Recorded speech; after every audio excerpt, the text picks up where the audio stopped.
All right, guys, so today the properties that we're going to be looking at are the definition of zero and negative exponents. So that's why things weren't exactly simplified earlier in some of our earlier lessons, but now that we're going to have all the properties, we can simplify everything that we need to. So let's look at our first one. Anything that's taken to the power of zero is one, okay? So if you have a large expression and the entire thing has parentheses around it and it's taken to the power of zero, you don't even have to second guess it. That answer is one. That's probably my favorite property. The second one is negative exponents move to the bottom to become positive. All right, that's when they're in the denominator. When they're in the numerator, they move to the denominator. So no matter what they're moving. Let me just grab this. So right now it started, you can't really see it as clearly, but if I throw this guy over 1, it's obviously in the top of the fraction, that's the numerator. You throw it into the denominator and that number, that exponent becomes positive. So moving it makes it positive.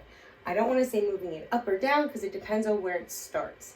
This guy, the negative exponent starts in the denominator and the bottom, so you move that guy up, and then when it goes to the top, it becomes a positive. Now you're not going to flip-flop. Whatever's on the bottom doesn't go up and up. Goes on the bottom. However, whatever is a negative exponent, whatever has a negative exponent, that's the only thing that you have to move. All right, now that we've talked about it a little bit, let's look at a couple of these examples here.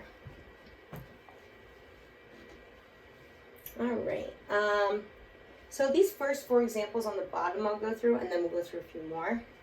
So right now we have 6 to the power of negative 2. You don't see it right now, but I'm going to throw this guy over 1. Make it a fraction. Now that I've done that, I can move that to the denominator and make it a positive. So this guy moves. I need to keep the 1 up top just to keep my place, and then the 6 to the power of positive 2 goes down in that denominator.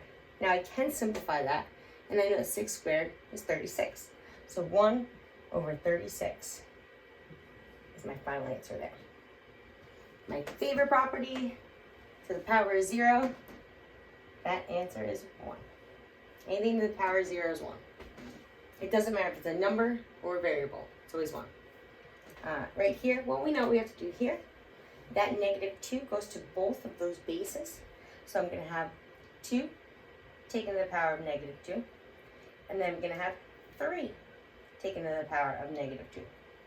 I cannot have a negative exponent. That's breaking a rule.